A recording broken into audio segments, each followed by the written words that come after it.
But most importantly, right now, I'd like to introduce Sharon. And Sharon, hi, welcome. Hi. I wanted to tell everybody who you are right there. So I'm going to introduce you for a moment.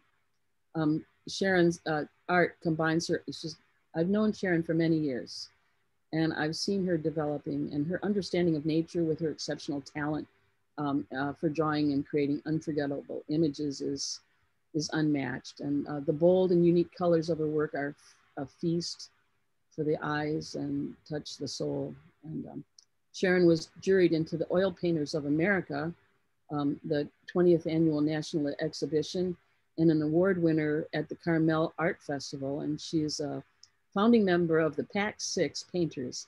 Was that the group with, you can tell me about that, Ed.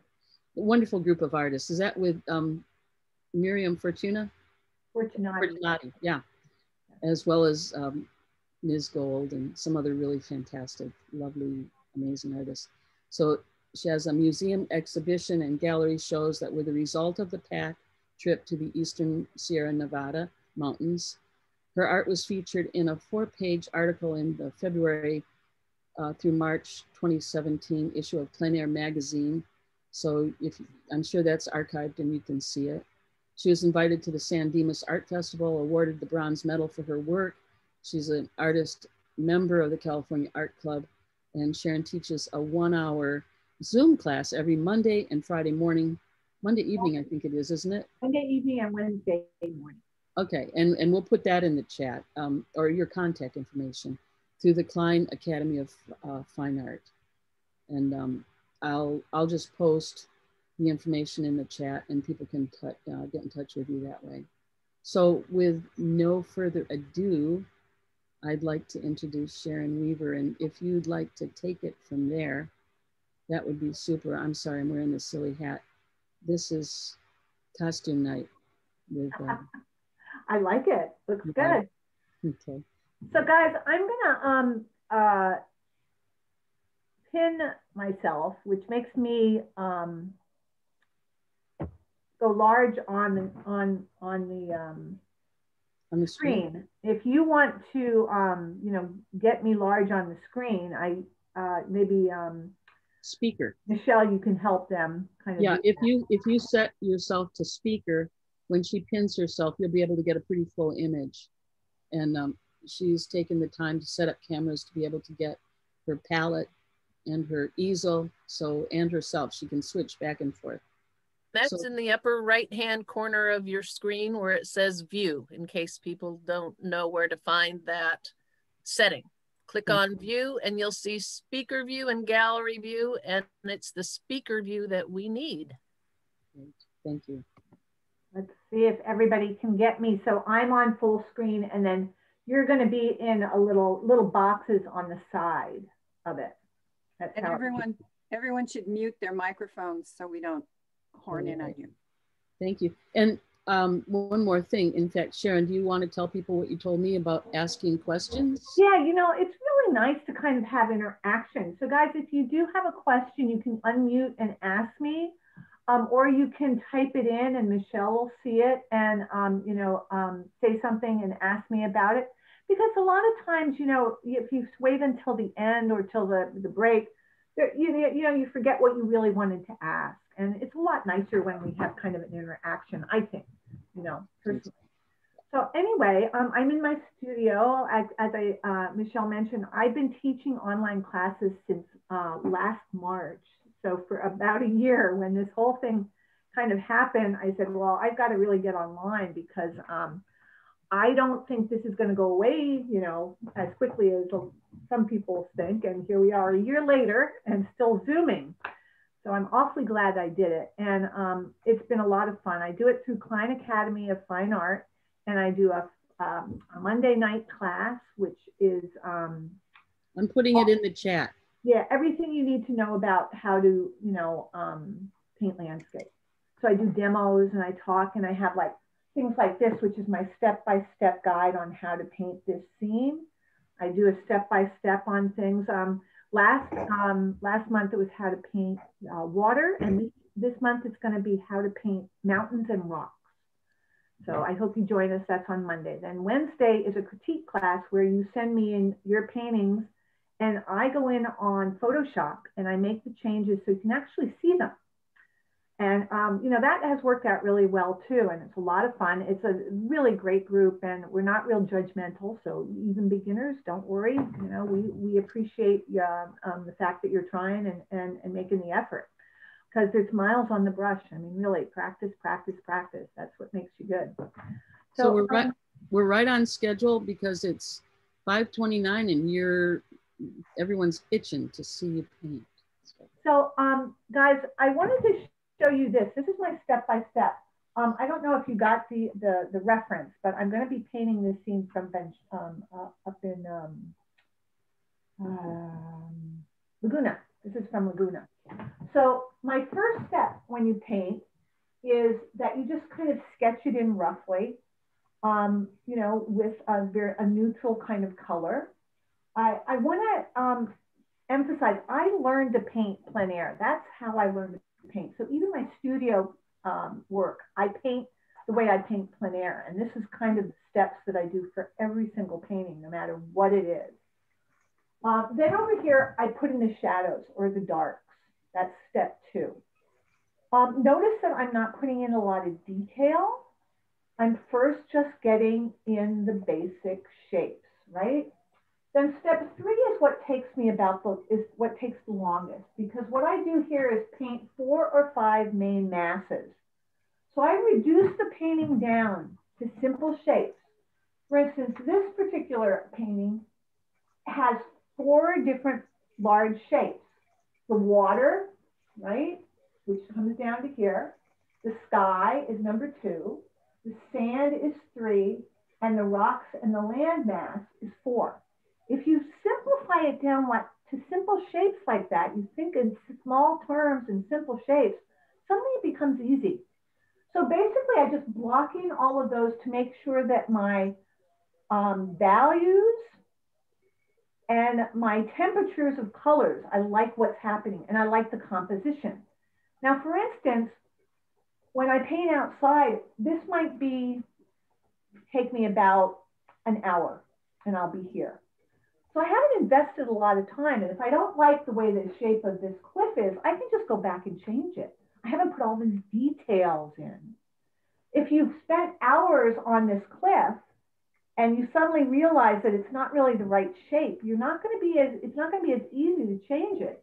So stay simple and don't get any details yet. Then in step 4, I start to put the details. So over here, I put in the wave and I put in the highlights on the cliff. Then down here, you can see I start to put in the foam of the wave. I soften the horizon. I start to put details in the trees, right? I start to get the rocks more noticeable as I put in the foam, right? And then over here are the final details. All of this there's a reason why you kind of do it this way, right? Because it makes it easy to make changes along the way. You haven't invested all this time. Okay, so I'm going to go over to my other camera, which is my painting setup. And I'm going to move this back.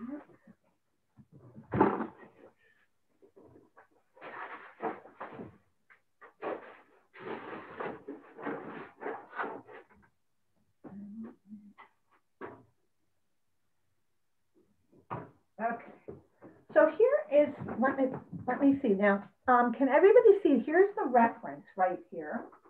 Let me make sure that you can see that. Just a little bit. There you go. There's the reference. Like I said, I took this photo down in Laguna. And here is the actual painting that I did while I was on site in Laguna. This is the actual painting that I did. Right there, plein air. So let's start on this. Now, guys, just so you know, the canvas that I have here is not how I start. I start with a color, with this color, right? but I did a demo on this, and that's why it's got a little bit of green. I did a demo. And I always like to recycle. I always reuse my canvases. I never like to, you know, to waste things. I see that I need to put out a couple of paints, and I wanted to kind of go over my palette a little bit and let you know what my palette is. On the left, you can see I have a whole bunch of things kind of there. That's from a painting that I'm working on right now, and I just save those little piles, so if I need them, I have them. So the first blue, I always set up your palette the same way every time you set it up. And this is ultramarine blue, which I'm going to use a lot of that, so I'm going to squeeze quite a bit of that out. Then I have cobalt blue. I have, this is kind of a special color. It's a Van Gogh color, and it's called emerald green, that is really beautiful for the water and mixing the water. It's just a gorgeous color. I understand that they've changed it. It doesn't look this way, and it's not as rich and deep as the old one. Then I have a hunter green here by Holbein, which is great color here. This is a cad green. This is lemon yellow, a cad yellow. Then I go to yellow ochre, which is my next color. Yellow ochre is a great color for toning things down. If you have something that's a little too bright and you want to just kind of tone it down a little bit, yellow ochre is a great color for that. And then I have cad orange. And cadmium red. Alizarin crimson. And transparent oxide red. And of course, titanium white is the white I use. Okay. Now I'm going to paint kind of fast and furious. It's how I paint. Again, because I'm used to painting plein air. And that's how I paint when I paint plein air. Let's go. Okay. Notice that I don't scrimp on the paint that I put out. Put a nice amount so you can work and you don't feel like you're restricted. You know? Okay. I'm using my plein air setup because it's really easy for me to do that with the camera. I use very simple brushes. Mostly flats or brights. 8, 6, and 4 are my favorite. I'm going to start with quite a large brush now. And I also use my palette knife a lot to mix. So let me come out here. First things first though, I want to just kind of get a little bit of a sketch in.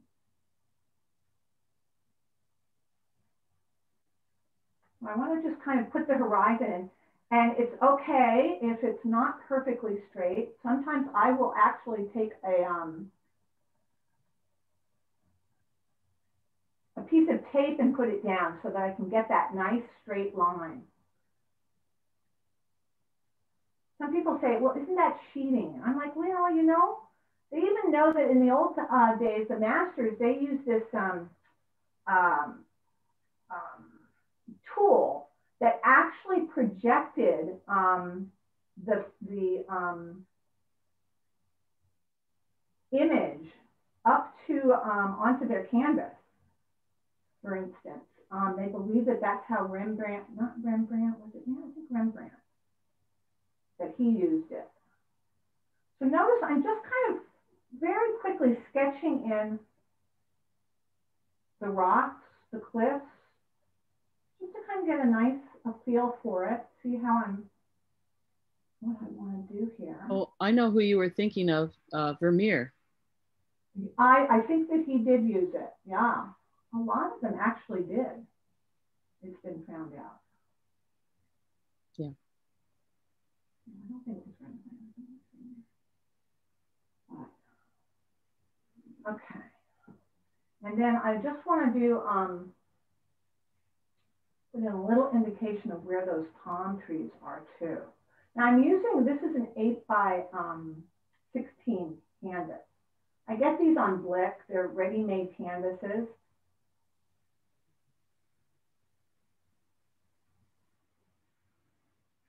There are 3 palm trees here, and in the reference, one of the trunks of the palm tree is right behind the other one, and I don't want that. I'm going to overlap them, but I don't want that trunk right behind it. So I'm gonna make this one closer and this one further away, right? So these 2 are closer and this one is further away.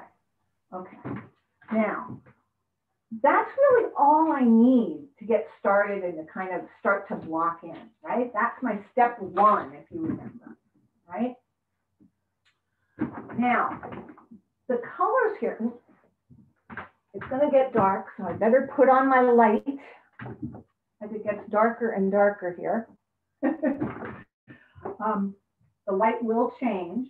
So now I'm gonna kind of mix a nice color for the shadow, because remember, the next thing I do is put in the dark. So I'm gonna start with my ultramarine blue, is what I think. And a lot of people, I think, make the mistake when they're dealing with cliffs and rocks and things like that. They think that using alizarin crimson is the right thing, but I oftentimes will use cad red instead. I'm going to add some cad red to it. Gives it a nicer earthy kind of a feel, you know, because it has a little bit of orange in it, right? Cad red is more orange. Alizarin crimson is a bluer red, right? And remember, every time you mix white with it, every time you mix white in, you're going to make everything turn bluer. So it's going to cool everything down whenever you add white. And I may even add a little bit of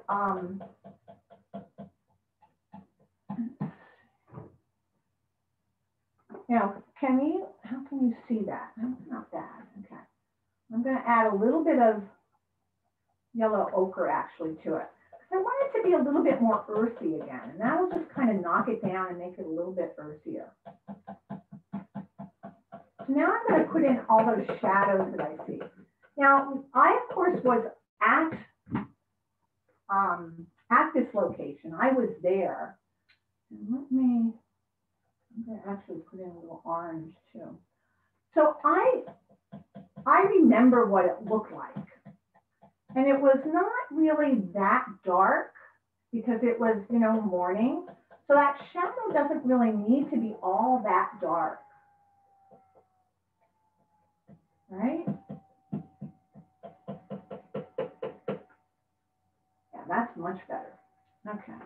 I'm just going to use the same brush and I'm going to start to put in the cliffs and the shadows on the cliffs. But I'm not going to worry about where the highlights are. I'm going to basically just put in these cliffs, right? And not worry about the highlight, because I'm going to go back in with that highlight. And, you know, whenever you paint, you know, you're supposed to put thick on thin. So you start with thin and put thick on top and all of that. I kind of say go thick and thicker. I like it to be thick paint. So I like to kind of get some paint on the canvas and not do a wash so much as have, you know, actual paint on my brush. Yeah, okay, good. Now, yeah, I'm thinking that I want a little bit more orange in it. I want it to be a little bit more earthy in some places. So I'm just going to add some of that in here too, right? I want it to be a little earthy in some of it. Right? And I really am just painting fast and furious and just to kind of cover the canvas right now. And I want a little bit of a purple too, so I'm going to get a little bit of alizarin crimson in here. Slightly darker.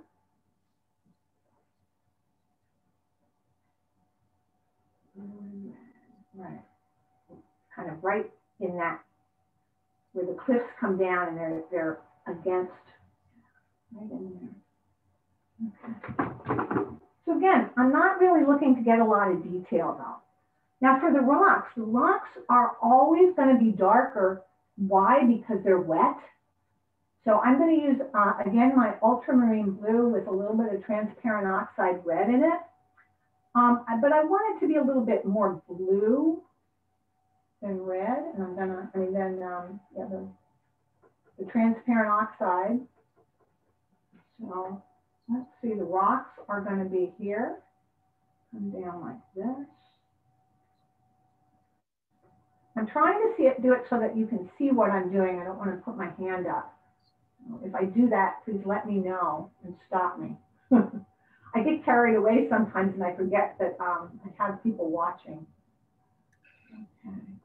And down here, there's the water kind of comes down like that. And there's more rocks in this area too. I'm just going to put a bunch of dark in, because I know that I'm going to be able to go back in with the foam and get and kind of carve those rocks out a little bit more. So I just want to get, again, a basic shape in, right? Good. Okay. Now on the cliffs also, there is some vegetation. So I'm going to use my olive green.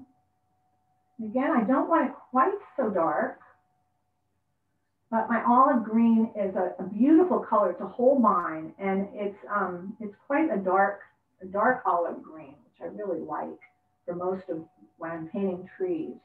It's really great. And I'm just going to have, again, I'm going to come back in with the highlights later, so I don't really have to worry about those right now. Some of this green comes down into the cliffs, and you can see that right here, right? And one of the things that, you know, I find that a lot of my beginning students, they always want to paint the sizzle before they have the stake. And what do I mean by that? They want to put those highlights on first. You have to have the dark under area in order for those highlights to shine. They can't stand out unless you have the darks underneath. So you've got to put those darks in first. I can always go back in and add those lighter colors, right? So now I have the darks in. So what's my next step? Let's see. Let's take all these, let's paint up over here, okay? Let me clean off my palette a little bit. But notice I did save it. I didn't just get rid of it. I did save what I need. So if I want to go back in with the cliff, I eat right there and I can easily do it, right? So what's the next thing that I'd like to paint here? Well, now I'm on step 3, which is I got to block in all the other things. So I can either start with the water or I can start with the sky, either way. So I think I'm going to actually, just a sec before I do that, I just want to put in palm trees a little bit before I start to put in the sky. Just a touch. Okay, good. Now, so I'm gonna I think I'll work from top to bottom because because I've got to be so careful of where my hands are and everything else. I'll start at the top and work down.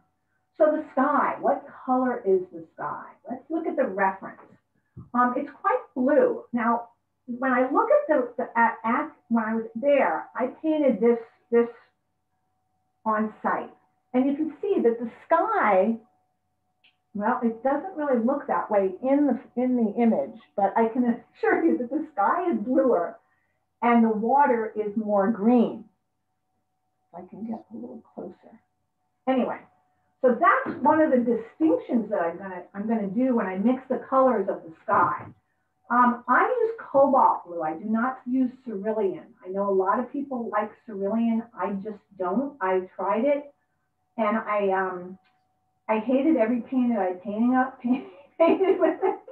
I didn't know what was wrong. I was so upset, and it was about 2 months I was painting with this cerulean, and I said, well, what am I doing different? And it was like I added cerulean to my canvas, to my palette.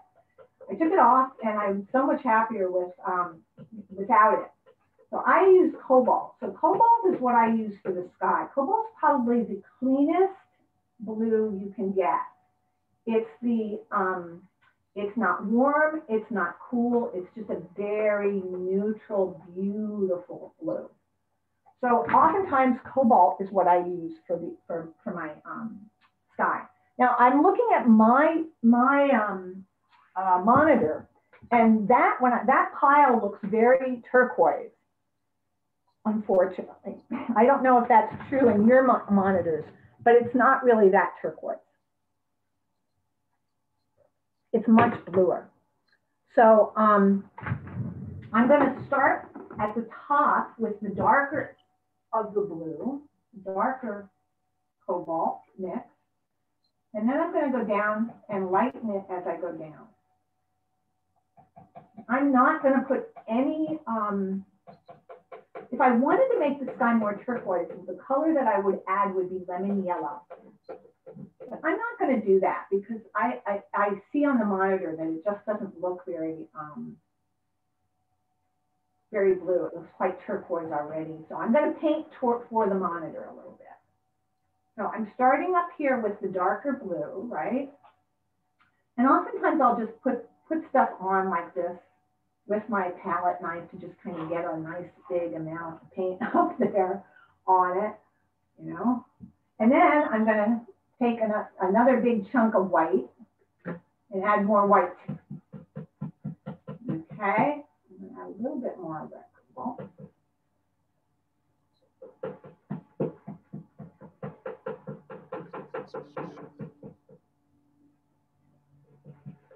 Okay, and then that's what's going to go in the center. So that's lighter, as you can see. So it makes it quite easy to get this all on when you use a palette knife like this, right? Okay, and then down below, it's even a little bit lighter. I'm going to add more white for it down below. And down here, I am going to add just a touch of yellow to it, of, again, lemon yellow.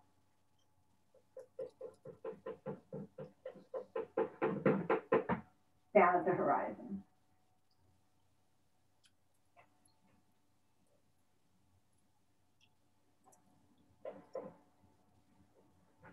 And one of the nice things about doing it this way is that it, like I said, it makes it so much easier for me to just kind of start in. Now, of course, I need a nice clean brush here. So let me get, what did I do with all my brushes? Use this one. I'm going to use a relatively large brush to start, and then I go back in and I have all this wonderful paint on here, and it's easy for me to just kind of go in and get that sky in really quickly.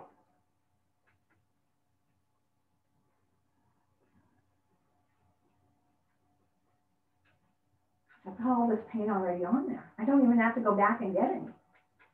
You know? Now I'm going to go down here to the next.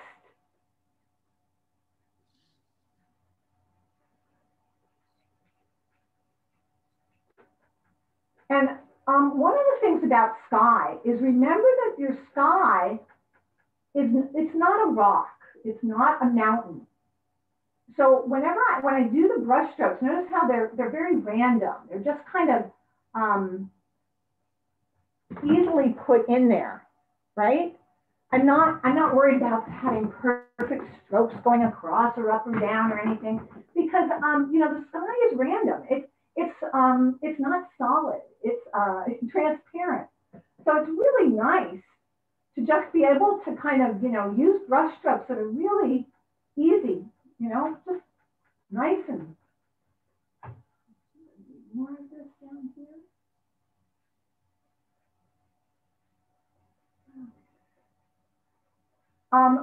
This is a trick that I do with the sky, and when I do this, I can have colors that go all the way from ultramarine blue into a green into a pink down at the bottom, and it still all works. So you mix them now. You know, start with the light down at the bottom, and then mix up into the dark. If you bring the dark down, it'll get too dark.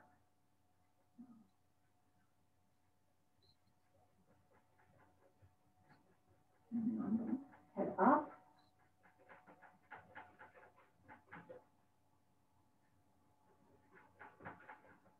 Right? And again, all of that. Oops, let me put my hand down here. I'm sorry.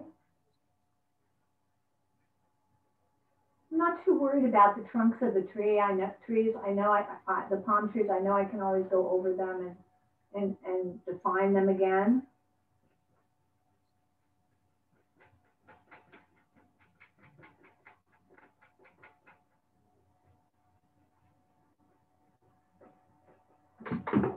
Yeah. Okay.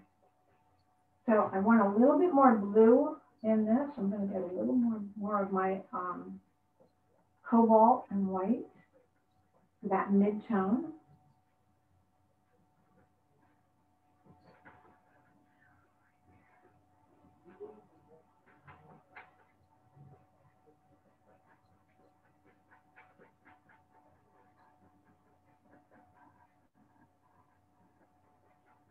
Now, where the sun is, it's usually a little lighter. So if the sun is over here, this actually should be a little lighter up in here. So I'm going to kind of bring a little bit of this lightness up in here because I'm feeling that it's a little bit dark on this side.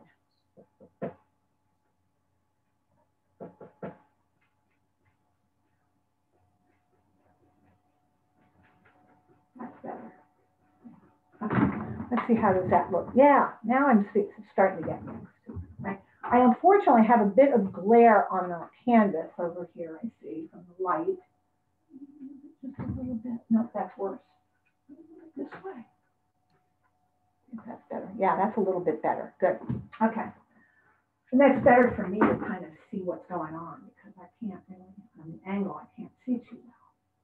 So I'm going to just kind of continue to mix the colors from the light to the dark, from the dark to the light, back and forth.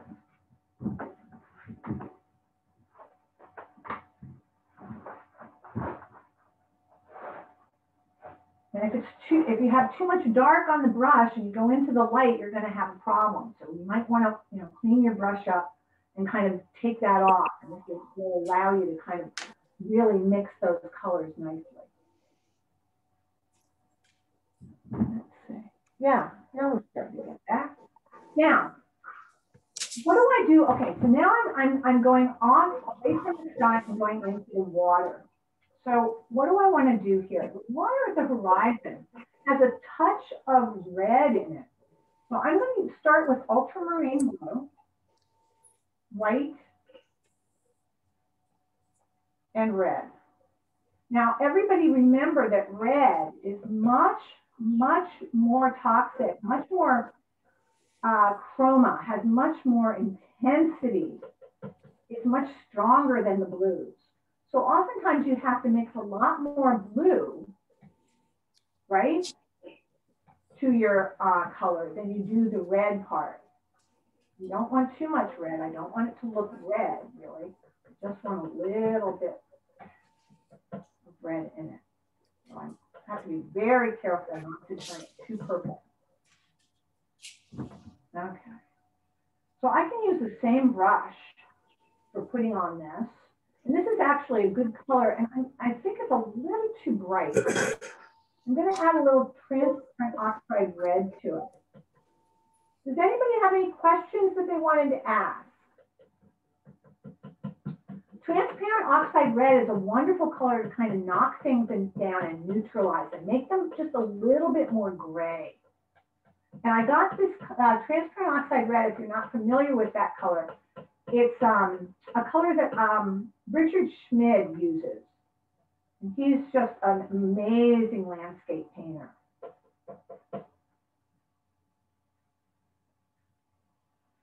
So,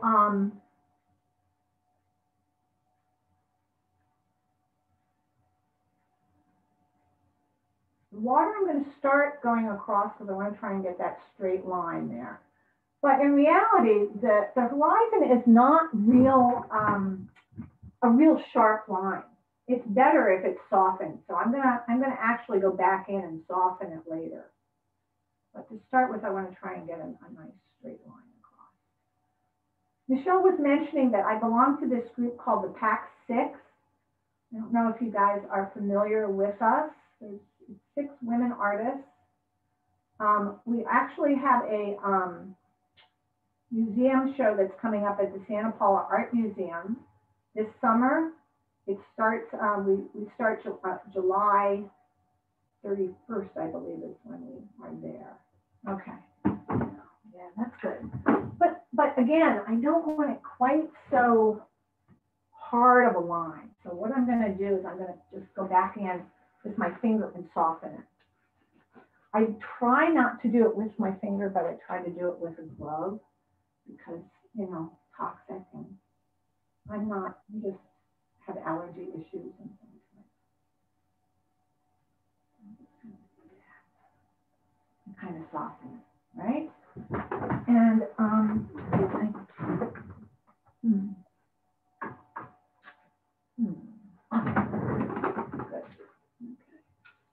Here we go. So now I have to go back and kind of fix this. Too solid. Now, the water is a little bit more turquoise. Remember I told you that the water is more turquoise than the sky. Again, I'm going to take this color and kind of put it over to the side. I can use it. Now, I want you to notice value-wise, is the water darker, the darkest thing in the painting? No, the cliffs are, right? And the trees and the rocks. So this has to stay in a mid-tone. It can't get that dark. So again, I'm going to use my cobalt blue, but I'm going to add in a little bit of this wonderful color that I showed you before that is emerald green. And that makes everything, it just turquoises up the blue and makes it very, very pretty and turquoise. Notice I left a little bit of that gray on the palette. And one of the reasons is because I don't want the ocean itself to be too bright. And again, why is that? Well, if you look at the reference, the ocean is not as bright as the wave. You have to allow some change in intensity from the ocean to the wave. And let me again show you this particular painting, which was done on location. I want you to look at, see how the ocean is not as bright as the wave. So when I'm mixing the color for the wave, I'm thinking of that because I want that wave. The reason I'm painting this is because of the wave. So I want the wave to really stand out and be, you know, really bright. So again, I'm just gonna. And that's a little bit dark. That's a little too dark.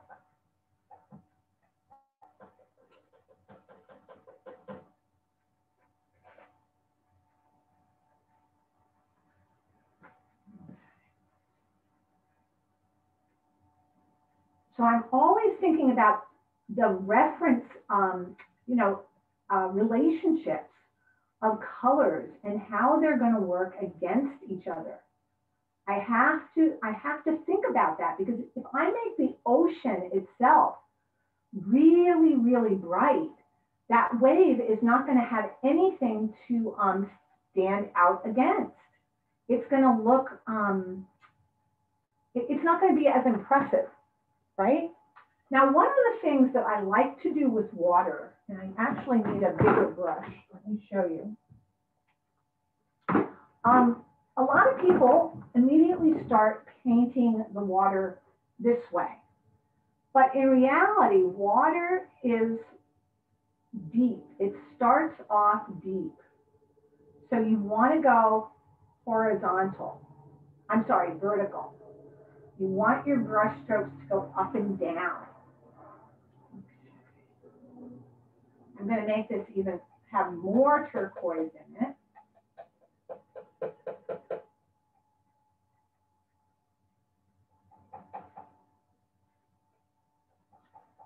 A little bit more turquoisey.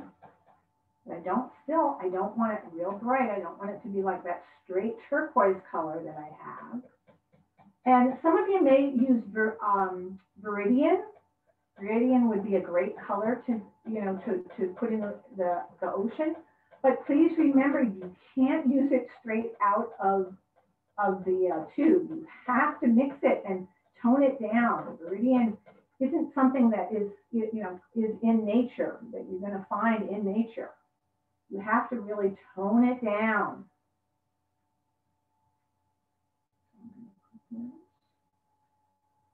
More turquoise color in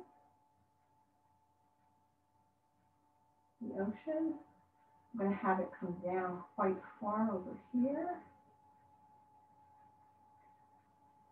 Let's see how we're looking. Oh yeah, okay, good. So again, I'm going to do the same thing I did up with the sky, but this time I'm going to use this up and down brush stroke. Some people question, why do I go vertical instead of horizontal? And I answer, and look at Monet's lily pads painting, his lilies. And look at how he paints the water. He paints it up and down this way. And then the lilies go across this way. But he's more random. His brush strokes are a little bit less perfect. He's got a little bit more going on. Okay. I'm gonna come down here. We have a question, Sharon. Sure. Sharon, we have a question in the chat. Yeah, what's your favorite brand of paint to use? Holbein. Holbein is a Japanese company, and I find Holbein. I love the colors. They're just really different. They're not your normal, your average kind of colors. It's very unique, and I really love them. So down here it gets even greener, right? And think about, as the water goes from deep to shallow, what happens? Back here, the water is really deep, right? As it gets closer to shore, you can start to see the sand in the bottom, or the waves have kicked up some of the sand in the blue water. So the blue, and of course, the water is reflecting the sky too, so that makes it very blue also. But here, don't forget about the sand. The sand is really, doing a lot of things. So what you want to do as it comes down in here, it actually gets kind of a khaki color. It turns, gets very, has a lot of the sand kind of kicked up in it. So you start to get a real green kind of khaki color. I add also a bit of yellow ochre to it, because the yellow ochre is the closest thing to just what the sand is, right? So your color down here starts to get like a khaki green almost, right? One of the things, guys, I used to, they used to have a fair, an art fair over in Pasadena, I think it was, where you could go and you could actually, see all the manufacturers. Now I think the only way you can probably do that is if you go to like, something like, the plein air event that they have once a year. And I'm going to actually add a little bit of transparent oxide red to get it a little bit browner, even more sand color as it gets even closer in, right? Like I have an announcement. Karen Hoffberg just won. Yeah, we just did. I don't want to stop you painting. So instead of taking a break, I just want to announce that, oh God, how do I? Karen Hoffberg, you just won a pack of 5 of these lovely canvas panels, value packs. So you can come and pick it up either at the Harbor Gallery or I guess the Harbor Gallery is going to be the best place. How did I do that? Well, I just spun to win. We have a Wheel of Fortune, silly little thing anyway, and I can show it to you next time. Next time I do it. In fact, I'll do it right now. While you're continuing to paint, Sharon, I'm going to continue painting, guys. Okay, and Sharon Taylor, would you write down Karen Hoffberg's name? And will do. Okay, cool. Thank you. She's the winner of the first prize. Yep, she won a set of 5 canvas boards. Okay. Wonderful, wonderful. Okay, very cool. Congratulations, Karen. Thank you. I had no idea any of this was going on. I know. Well, do you paint? Do you paint with oil? No. Or acrylic?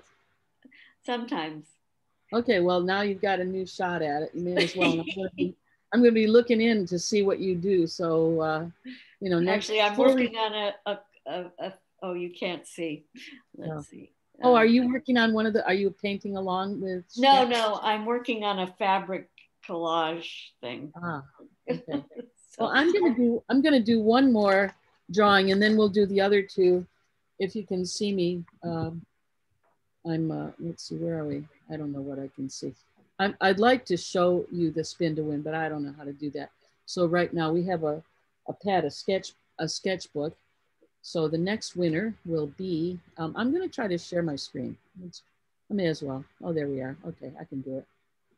Share. Here we go. Can you see it? Can you see this? Hello, everybody? Yeah? Okay. Here we go. You have a little fortune up there. Lucky winner is Ron Whitehurst. Oh my gosh, I swear, I didn't rig it, but it's Ron's birthday. Happy birthday to you. Happy birthday to you. Happy birthday, dear Ron. Happy birthday to you. Wow, now that's good karma, dude. Hey, you won. Okay. You got a sketch pad. Again, full report next week, or next month when we do this again. I'm gonna, let's see. Okay. Oh dear. Okay, I'm gonna stop sharing. Okay, and you're still looking at the wheel, right? Yep. Okay, new share or stop share. That's what we're doing. There we go. Do you have everything back the way it's supposed to be? Yep. Okay, good. You guys back on me? Yep. Are we back on Sharon? Thank you, Sharon, for putting up with us and our silliness, but I just really love that people are visiting. And also I want to say hi to Tom Boyd. Tom's in Colorado, and I've known Tom since I was 5 years old. Tom, show us yourself. Come on. You're showing it all over the place. I want to see your face. Come on. Hi, Patty. You don't know him. Where are you? There you are. Hi, Tom. Where is Tom? Okay. Anyway, I met Tom. I'll just tell a little story while we're painting here. I met Tom when I was 5 years old and I took art lessons at the Detroit Museum of Art. And Tom was like the most handsome boy. He was 15 at the time. He was volunteering, or maybe he was getting paid something, to teach the little kids art. And he would teach us some type of a technique, and then we'd go running around in the Detroit Museum of Art, which was world class, had Rembrandts and all Franz Hals, all kinds of amazing artists. That's how I learned, and I learned from Tom. And then he became our vice president of Arts for Earth Foundation. So I won't interrupt anymore, but I'm just so happy to see my cousin and Tom and Erin, my niece, and all of you guys. So back to you. Thanks, Sharon, for putting up with me. Sorry. Okay. So I've done a couple of more things. Down here, you can see the color as I get into the sand. It becomes the color of the sand, right? And then I put the sand in, but I did forget to put the wet sand in. Now there's an area of wet sand that's going to be darker. So I need it to be a little bit dark. I'll add some transparent oxide red and a little bit of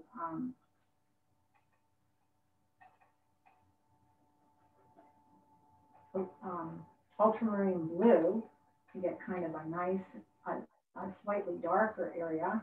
Down by the water, of course, a lot of people, you know, by the water you have the transition of actual water where you're going to be putting in the, where the foam comes in and the waves break. Then you have an area where the sand is so wet that it actually reflects the sky. And that area is quite blue.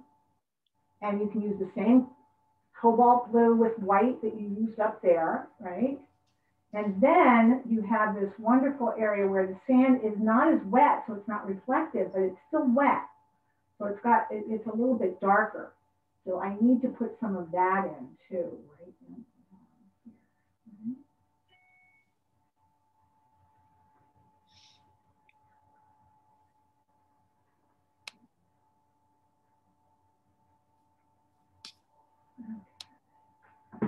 Right, so now you get a feel of what this painting looks like now that everything is kind of covered. And I can really kind of look at it and make decisions now if I like the composition, if I'm happy with the way the values are, if I think that the wave is going to work and the foam on top is going to work. And I do. I think that everything has kind of worked out okay, and I can really kind of, you know, continue and get into, now I finished step 3, which was locking in everything. And now I'm going to step 4, which is now I start on the details.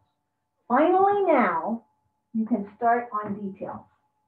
Now, one of the things that I put in right away is the wonderful highlight that's on the clips. Now, when I was there, this was taken a little bit later, but I really like this particular reference because of the wave. I think the wave is really nice. But when I was there, the cliffs were pretty much all in shadow, and there were just these edges that were in highlight. So I'm gonna do that now, and I'm gonna take a nice kind of peach color and mix it in with a little bit of the sand color. Right.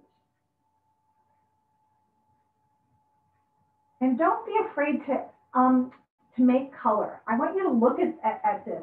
What's lighter, the foam or the highlight on the rock? Obviously, the foam is much lighter. So you want to make these comparisons, even in the lighter areas. Which is lighter, you know? But I do want the highlight to have a nice little punch to it, but I don't want it too light. I want some color in it. And the transparent oxide red is actually a wonderful color to kind of make a nice highlight on a rock. So I'm just going to kind of look at how I want those rocks to do, you know, to take that highlight and kind of, and notice that I do not kind of play with it. I put it down, and that's how I leave it.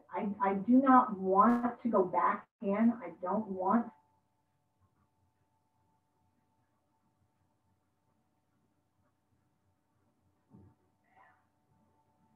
And it's wet on wet. And I like the fact that it's wet on wet, because that way the paint isn't as stark and it picks up some of that color from underneath, right? So Sharon, is that just the oxide red and white? No, I'll take your oxide red, and it probably has a little bit of cad orange in it too. Probably a little bit of cad orange. And with highlights, just remember, less is more. If you put too many, it looks too gimmicky. If you know, you have to be very selective about what you do with those highlights, where you put them and why. Really think about it. And I want one that's really much less of a highlight right over here. Just kind of come down here, right? You said cad orange, and what else is in that highlight? Transparent oxide red and white. Yeah. I'm sorry, what oxide? Transparent oxide red. Did you hear me? No, I'm afraid not. Something oxide red. Transparent oxide red. Okay. The transparent oxide red. It's a fabulous color, and that's the color that I got from Richard Smith watching his video. See, now right here, this particular thing right here is way too bright.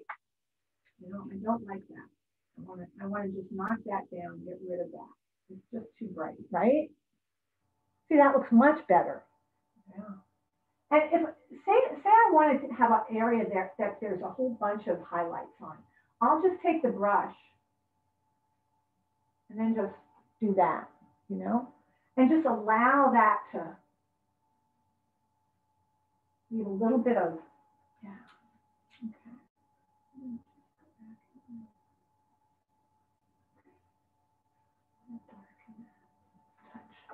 Make it, yeah, better, okay. And I want some to come down right down back this way, right? That doesn't work, that one down here. Get rid of that, that's better, okay? So when you're doing highlights, be very careful, less is more. You don't want to do too many. They start to look, it starts to look too forced. The next thing I want is I want some highlights on that rock, on the cliff, in the vegetation. So I'm going to go back in with a nice green that's a little bit brighter and bring that down in too. And again, I really like it that it's still wet because it'll pick up what's underneath it.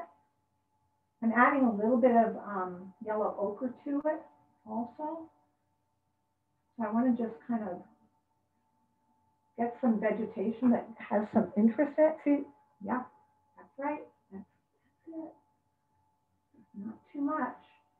Just a little bit coming down on the tops of these bushes up here. Just a little bit.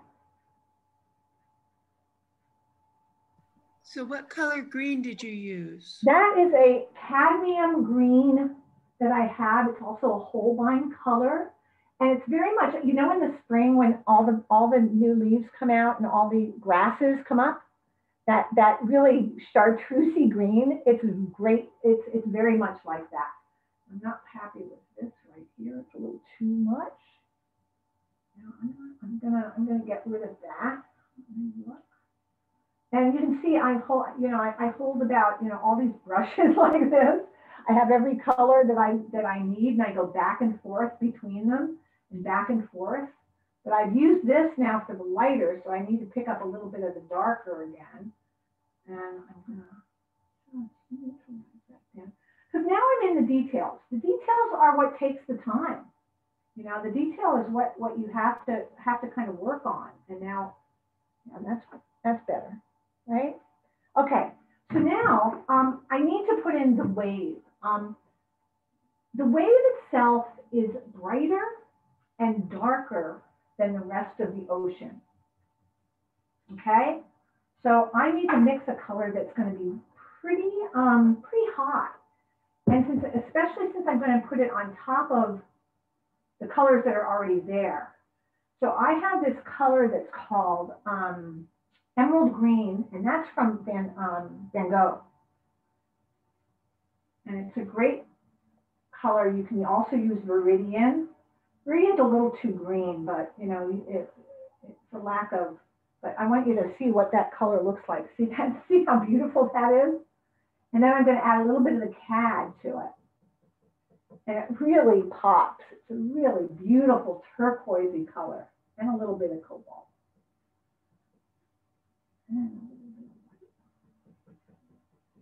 Okay, so the wave is going to be right about here.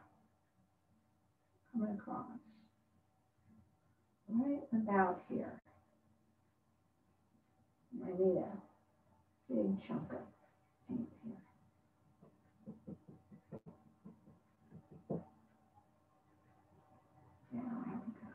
How's that look? Yeah, now you can see it. Okay. I'm kind of painting for the monitor because not for the painting itself. And I want you to be able to see it. Some things are a little bit too subtle and you can't really see it. So the wave has to come in here, right? But make sure you again, put the brush strokes up. The wave is moving like that, right? It's coming up from the ocean floor. And so you want to make sure that your brush strokes go up and down the way the wave is coming, is doing it. Always follow the way something grows or the way it's actually working, right? And like I said, the reason I'm painting this is the wave, right? Here it's more intense. It gets less intense as it goes off to the side. But I need that wave in order to, do the foam against it, right? A little bit more blue right in here. I'm going to make it a little bit higher, a little bit uneven.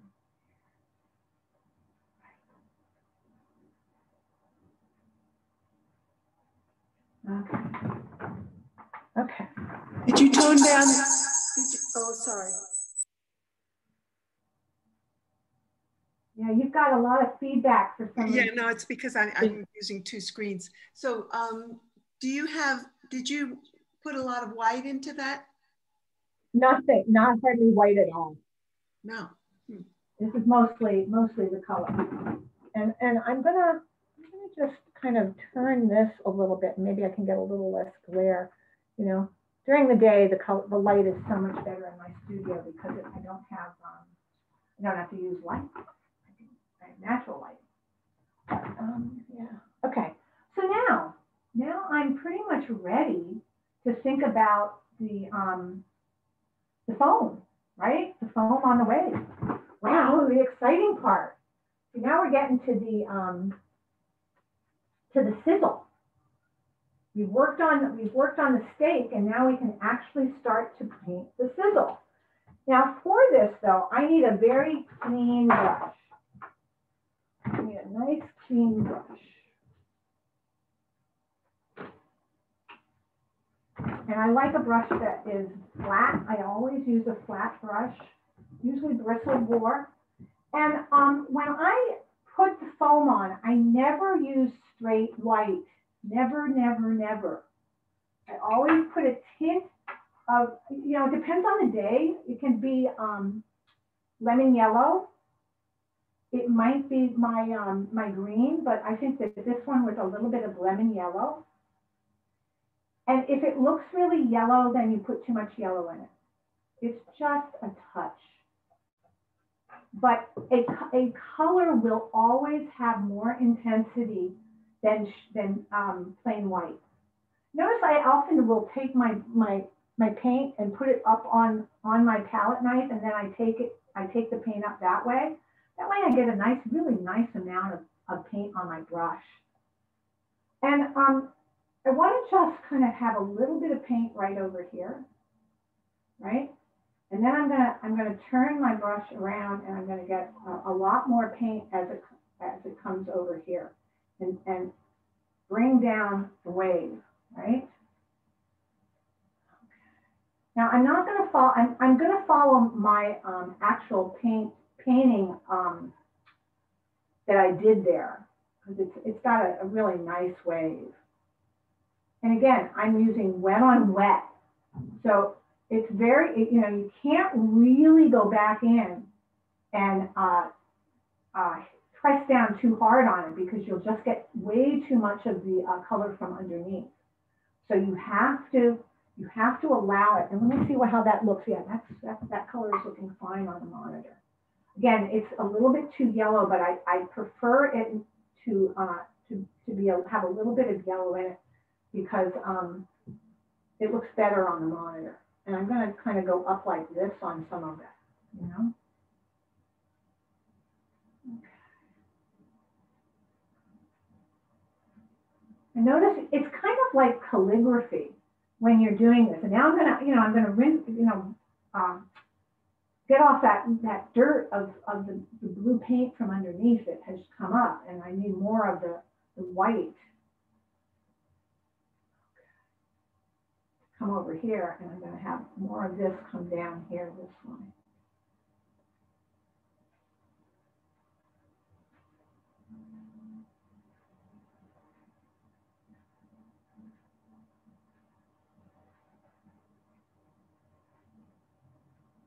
And I often say that this is not something that you can really teach somebody. You have to do it. It's just a matter of actually doing, you know, playing with the brush strokes and playing with it in order to do it. But you can see how you get so many different kinds of edges and textures happening when you play with this. It's really, you know, so much fun. This is the fun part. This is where it's just, you know, this kind of constant. Marilyn in the chat wants to know if you have a favorite brand of brush. Not really. Like I said, I like to use flats and brights. I do not like filberts. That's just me though. I don't like filberts at all.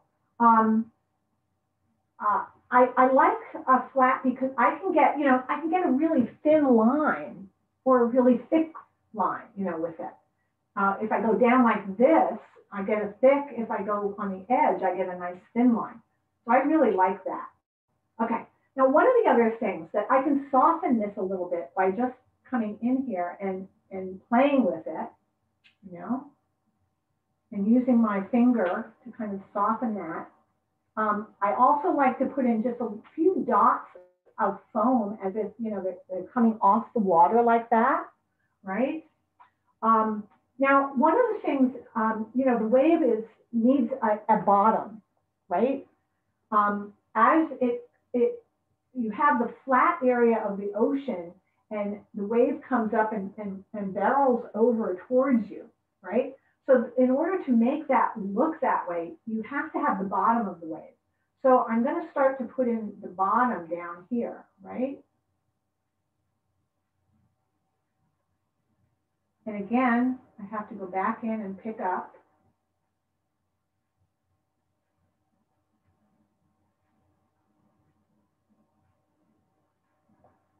Now, I'm going to come down into the rocks too with this white, because this is where I'm going to have foam coming in under the rocks also, right? And you're going to start to make the shapes of the rocks. Does that make sense? With the foam. I didn't have to worry about it before. But as I'm now coming down into here, I can start to really shape those rocks and show what's happening with the foam, right? So I'm going to come around, make different shapes at the rocks with the foam. See how that, I mean, you have to kind of trust that the highlights are gonna make the painting work when you first start out. So I'm gonna just get more of the foam around here.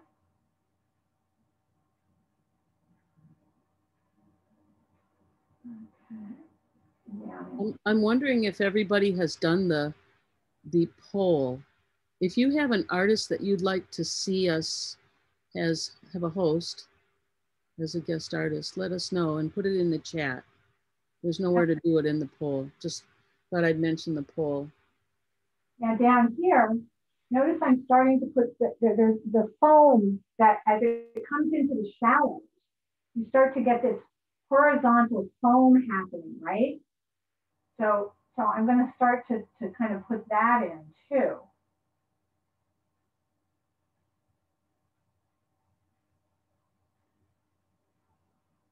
Right. I always follow kind of a horizontal line.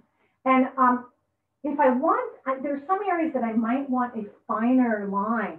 I can use one of two different brushes. I can use like a liner brush like this, and with some turf, and I can, you know, go back in. We don't have time for that today, but you know, that would be, you know, if I'm going to do a more refined painting. there might be actually a wave right here. So I'm going to kind of put a little bit more foam kind of coming across here as if there is actually a wave kind of coming in, right? That makes sense, guys? Yeah. Perfect sense. Yep.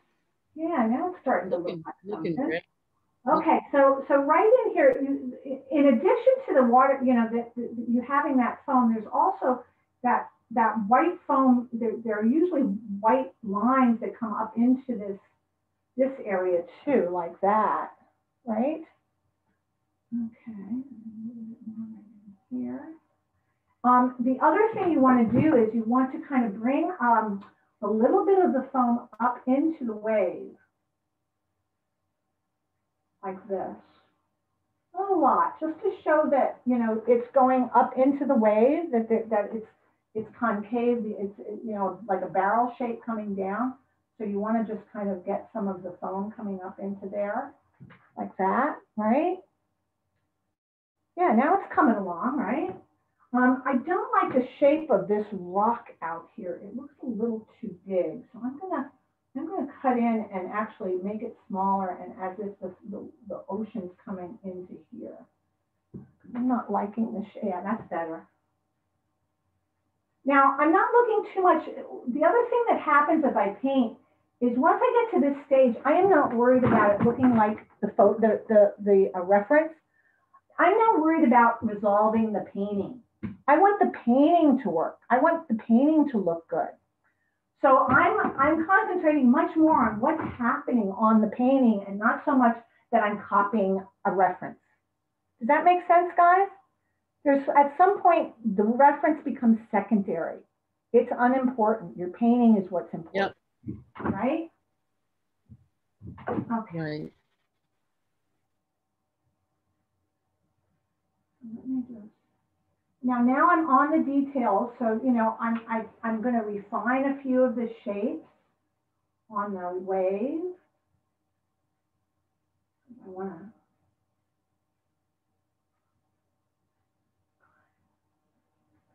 Come down a little bit thicker. Yeah, that's better. And I want to connect some of these over here. I don't like the fact that they're not connected. Better, yeah. So let's see, the last thing I have to do is I do want to do a little bit more here with this, because I'm not liking, again, the shape of this.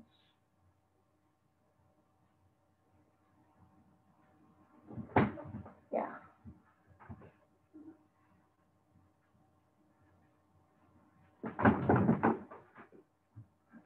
Yeah, I don't recommend going back in too much at the end because you're going over, you know, your details.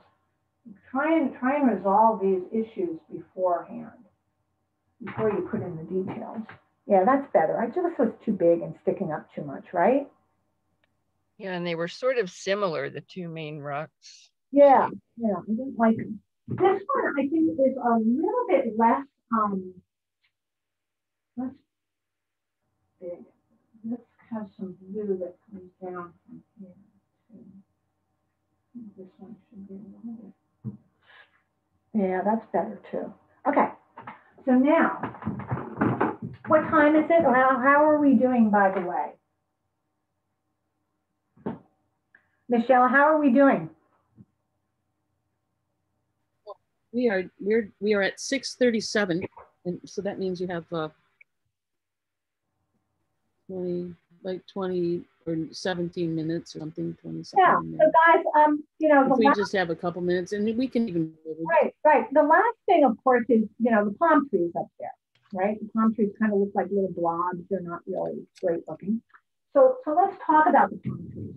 It was quite windy that day. So one of the things I want to do is I want the palm trees to be blowing, the leaves to be kind of blowing this way, you know? So I'm gonna look at the palm trees a little bit. And think about how I want to work on them. I want them to be kind of blowing this way. I'm gonna kind of change the shape of them a little bit.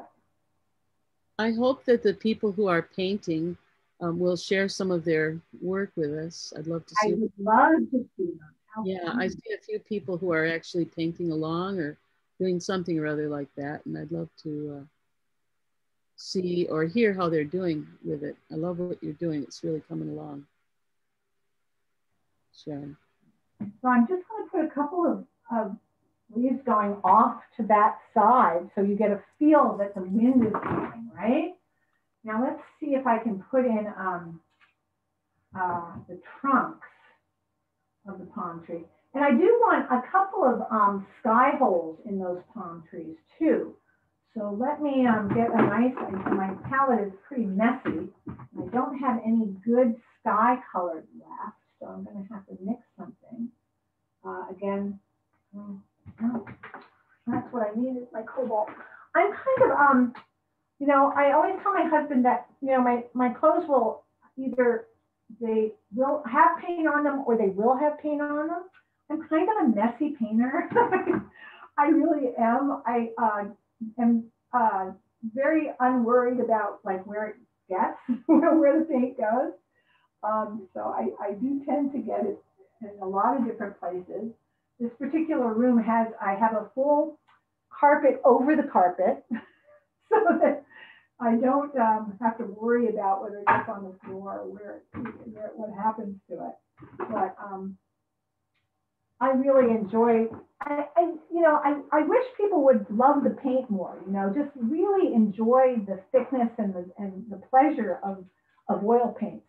They really have such a wonderful texture that is so unique and so beautiful that, you know, I really wish that people would have more fun with it and not feel so kind of restricted by it. I'm going to get just a little brush so I can put in a few sky holes here. And this, and let me see if I can get a nice, pretty clean sky here. What color did you use on the trees? Did you just lighten it up with green? That's actually my hunter green. I haven't put any highlights on them. It's just say hunter's green? Hunter green by Holbein. It's a very dark hunter, I'm sorry, not hunter green, olive green. It's olive green, I'm sorry, excuse me. And I love this color. The brush I had was a little dirty, so it picked up, you know, some other color, a little bit of white in it, and so it made it look a little bit lighter. And the sky also, I picked up a little bit of the sky color from behind in it. And again, you know, that's one of the things I think that people get too worried about everything, nothing mixing. You know, trees are not rocks. They are soft edged. They're not hard edged. So you can allow the edges not to be so hard against the sky. It's okay if they pick up a little bit of the sky color. That's okay, right? Does that make sense, guys? Yep. Yeah. Yep. Because trees are, you know, they're not rocks. So they don't have to pick up that don't have to be such hard edges. I'm going to quote you. I'm going to make a bumper sticker. Trees are not rocks. Yeah, really.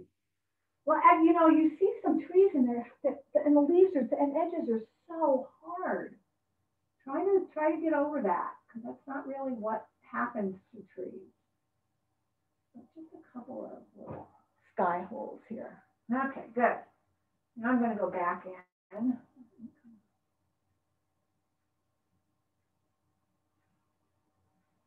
Okay.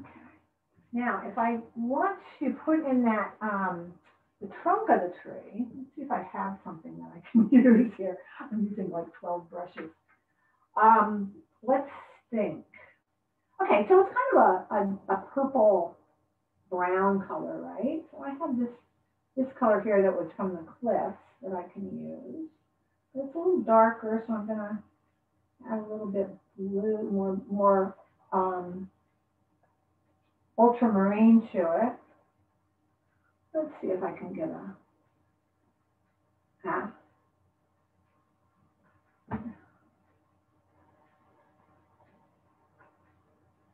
right? Just one brush stroke. Just try to do it with one brush stroke. Thank you, yes. Right? Yep. Try to do it with one brush stroke. Yeah, you go back in and it's not so great if you go back in. Okay, so let me see what else we can do here. Oh, in the sand. Sand oftentimes has different colors in it. I mean, sand, what color is sand really? It's not an easy thing to figure out and do. It can have a little bit of red in it and it can have a little bit of green in it. It's got all different stuff happening.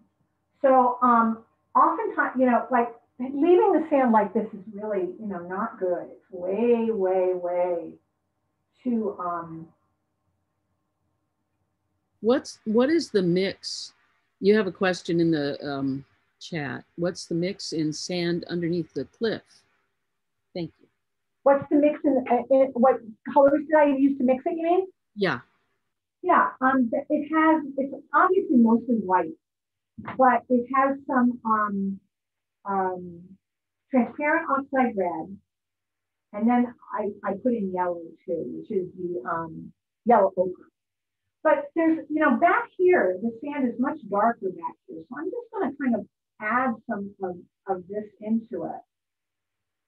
Because I just feel that the sand is, you know, you need to have some variety in it. And it's not looking like the way sand really looks. You know, I use. What yellow is it that you put in there? Yellow ochre. Yellow, yellow ochre, of course. Okay. Yeah, yellow ochre. So I'm just, and notice again, you know, I'm letting the brush do some of the work.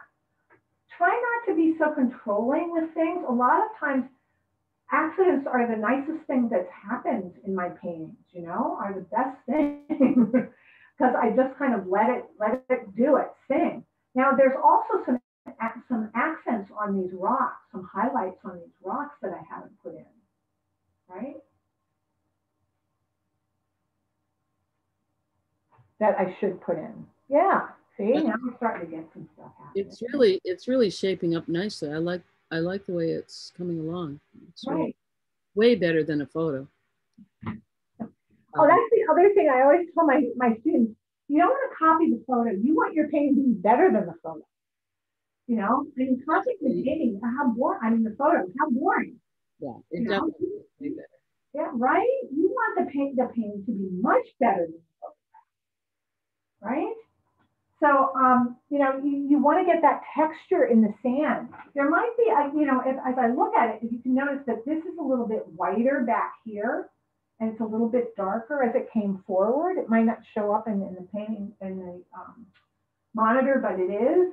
And then there's these areas of sand that these dark areas. And I'm gonna kind of play with this too, because there's a couple of rocks and stuff on here that are kind of, you know. So I'm gonna just kind of play with that and see if I can get something that looks like rocks on the beach here too, right? I'm gonna use this brush and kind of see what happens. Yeah, sure, why not?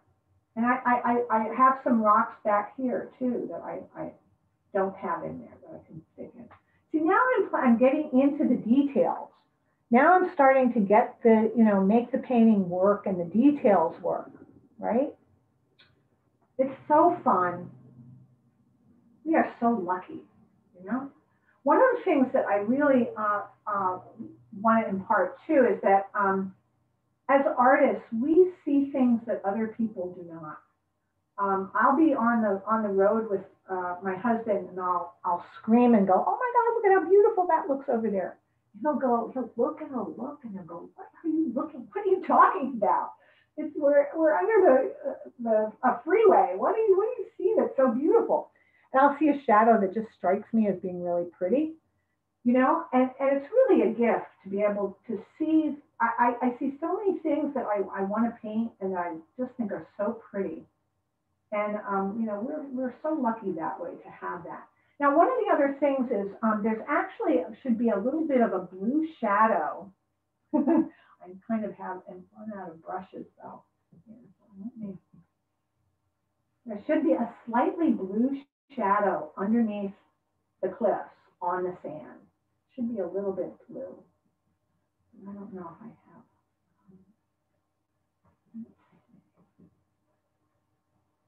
Yeah. There should be this darker shadow right there underneath there. That's a shadow coming down, right? I think I'm, you know, I can continue on small details, but you get the idea. Block in everything first. Do not put details in first. Wait. Adjust your drawing. Adjust your values so that you like what's happening, so that it's working before you start on your details. You know, because it just makes life so much easier for you if you paint that way. I know that a lot, I've seen some portrait artists who start with an eye and work out. I paint portraits myself and I could never do that. I don't know how anybody paints that way. I have to paint the whole, all over the whole painting as I go. I cannot paint from the center out. And I know there are artists who do it, but not me. That's not something that I can do. I'm not happy with this guy. I'm going to cover that up. Okay. So anyway, like I said, I can continue on my details and do more and more details, but I think you get the idea, guys. I think we're about there. Michelle? Hang on a second. Any questions, guys? Let's talk about it. How much would you sell this painting for, this particular one? This one would go for 1,000, this size. Mm-hmm. Go for 1,000. Yeah, what size is that? How big is, what's the dimensions of this? It's like 16. And this is actually a standard size that you can get on Blick in the panel section. I love, oh, excuse me. Oh, allergies. I've had so many allergy problems this year. But I love to paint long and skinny paintings.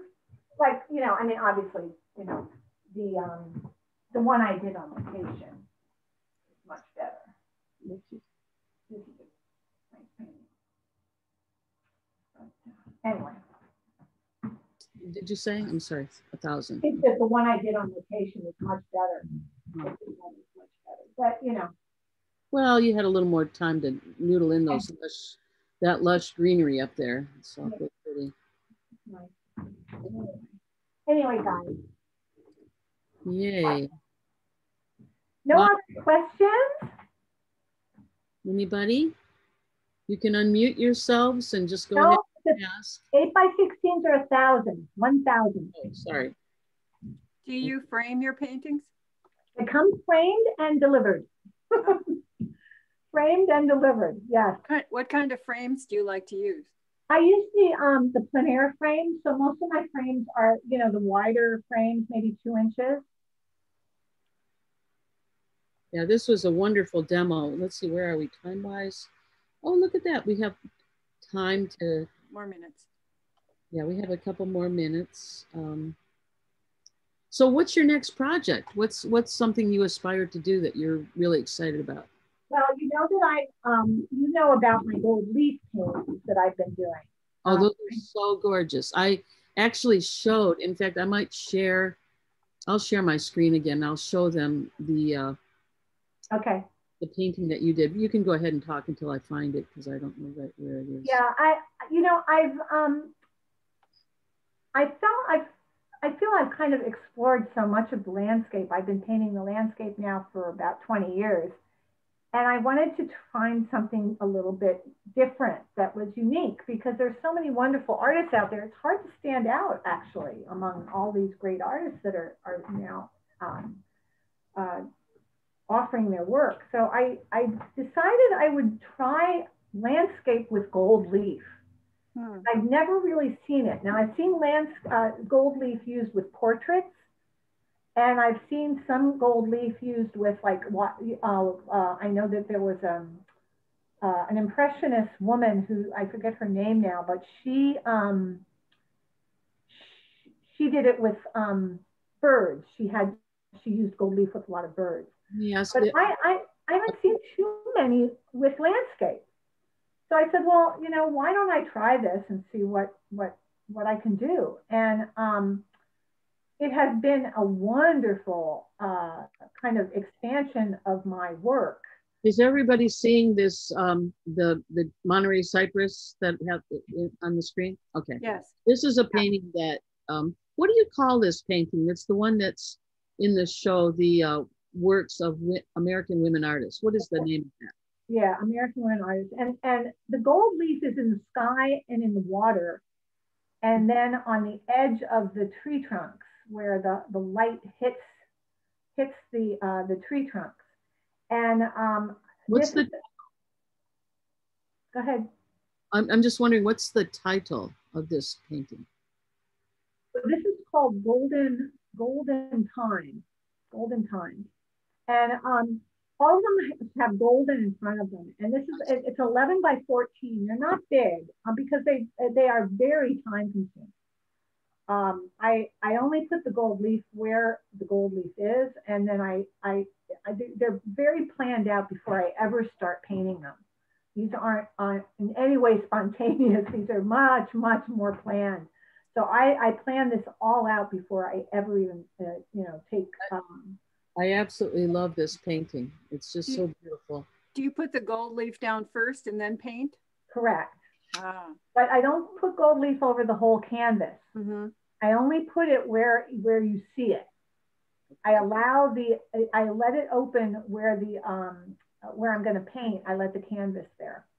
I've painted on panels and I've painted on canvas, and I actually kind of like the texture of the canvas better, personally. But I've done both. It's a really interesting medium, and it really makes it. Oh, thank you for thanks. I really enjoy.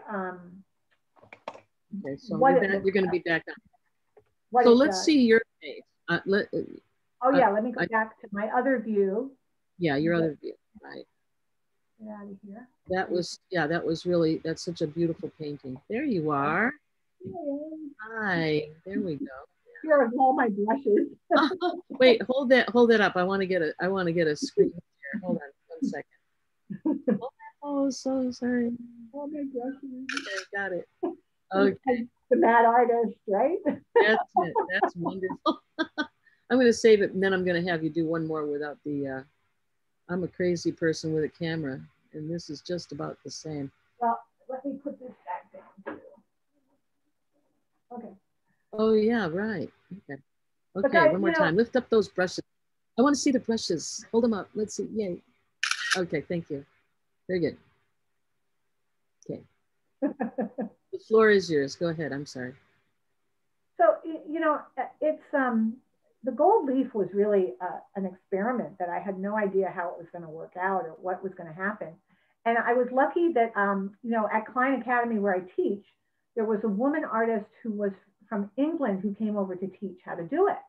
So I was lucky enough to be able to sit in on her demo and her class and kind of get the lowdown on how to even proceed, because it's quite complicated, putting them down and where you get all the stuff and how do you varnish it and how do you paint over it and all these, it's an involved process. I want you to keep talking. I'm going to do the giveaway while you're talking. You go ahead. No problem. Okay. And so that's been really interesting. The other thing, like I said, Michelle mentioned that, I'm one of the members of PAC 6.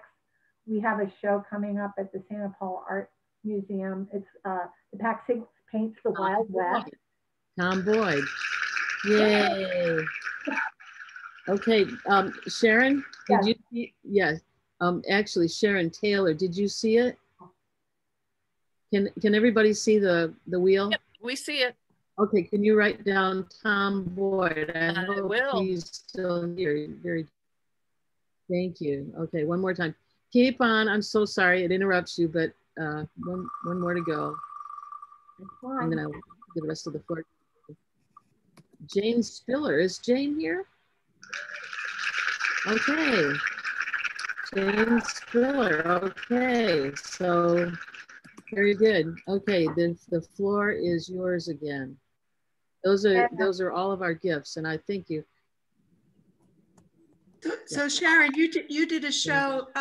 You did a show with the Pack 6 at Santa Paula a couple of years ago, right? That was in 2016 that we did it. So it's 5 years now. It's that long ago. But yes, we went, the group of women, we took horses and rode into Lake Ediza, where Edgar Payne painted. And we camped out without any running water or bathrooms for like 6 nights and 6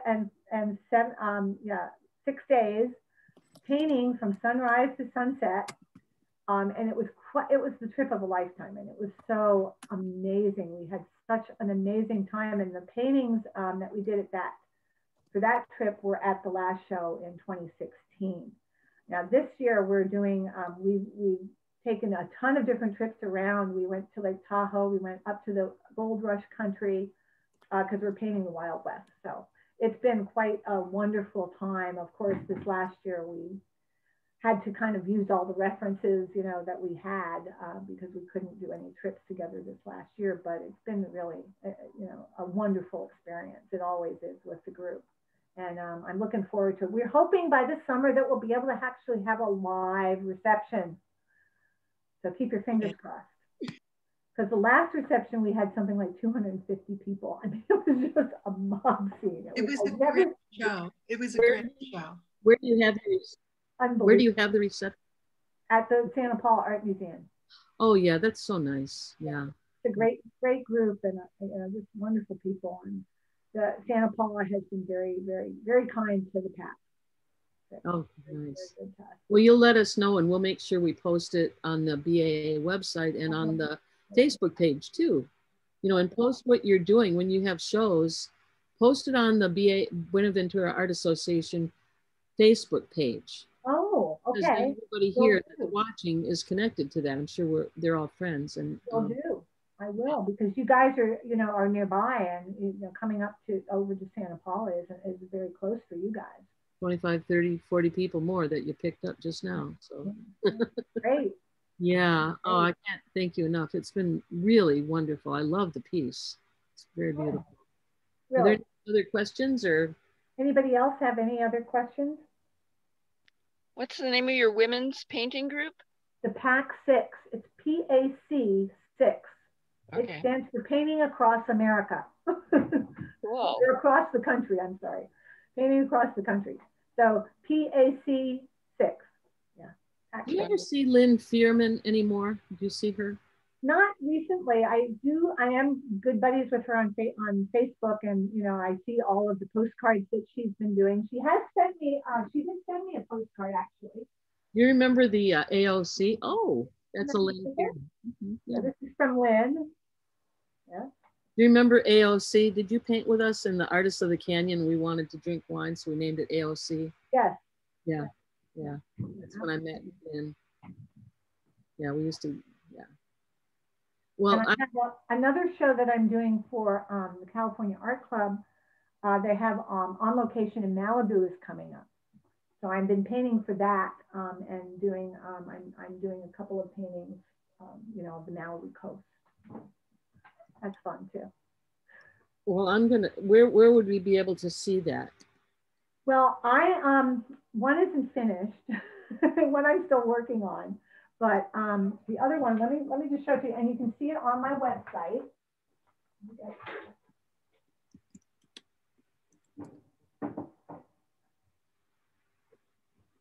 This is wow.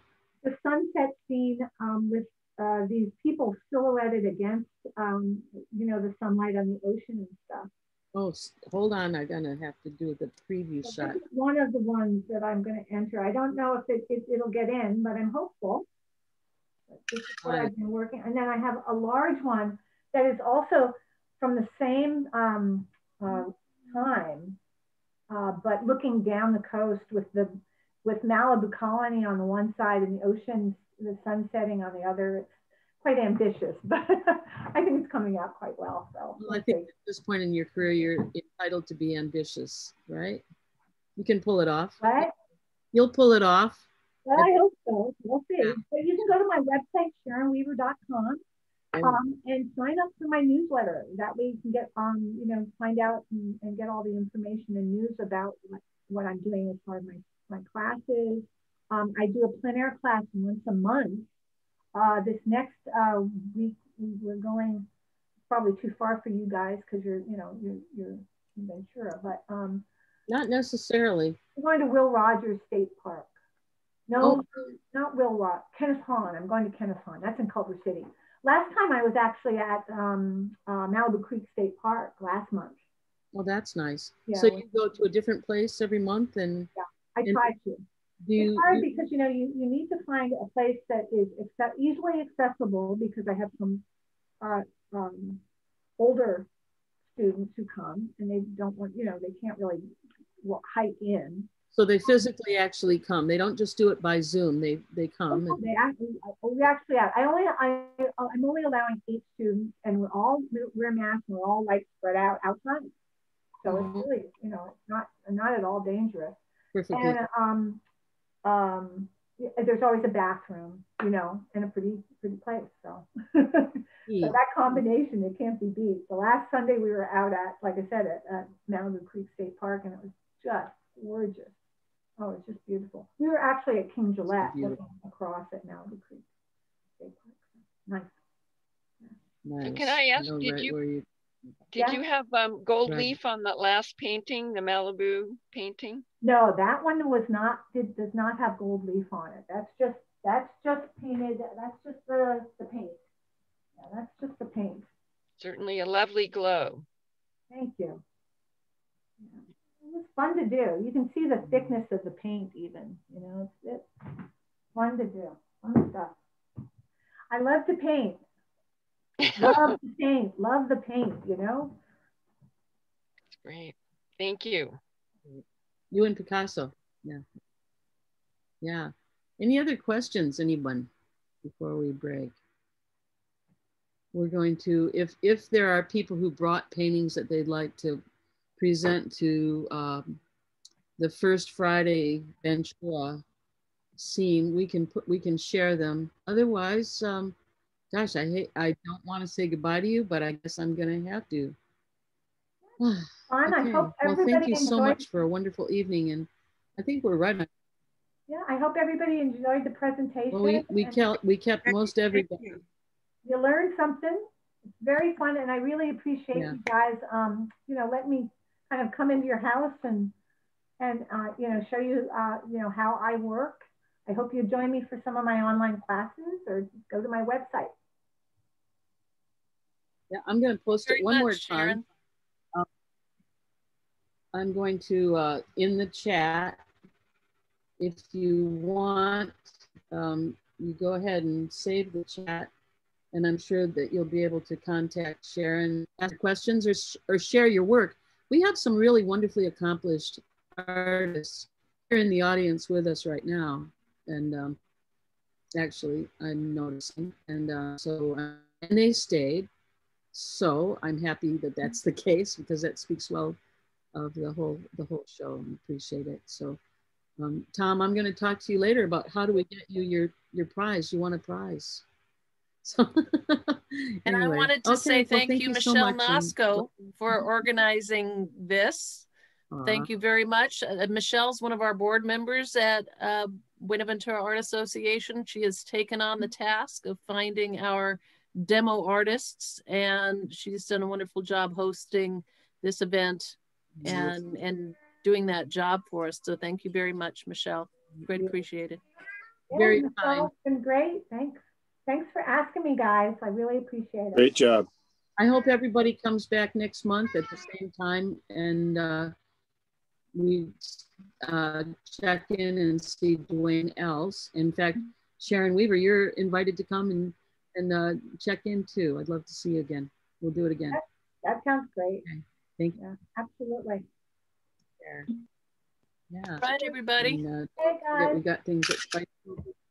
Bye. Bye. Spicetopia. Very see you in the future. Don't forget deadlines tonight, people. BAA member artists, deadlines tonight at midnight. I'm glad you're mentioning that. I really want to enter something. We've got enter the painting behind you, behind me. That painting is 30 by 40. I'd like to enter it, but I think it's too big for everything, isn't it? Yeah, it yeah, you know, right now it's, we just don't have the space for big paintings right now, unfortunately. We'll have something. Yeah. Well, you know, when we get the Bell Arts back up and running. Okay, so you're going to get a notice that there's a film to be uploaded, and we've been running on FaceTime right now. So I'm going to go and I'm going to end. We'll see you later. Bye, Mom. Everyone. See you later. Bye. Bye. Thank you. Bye, Leslie.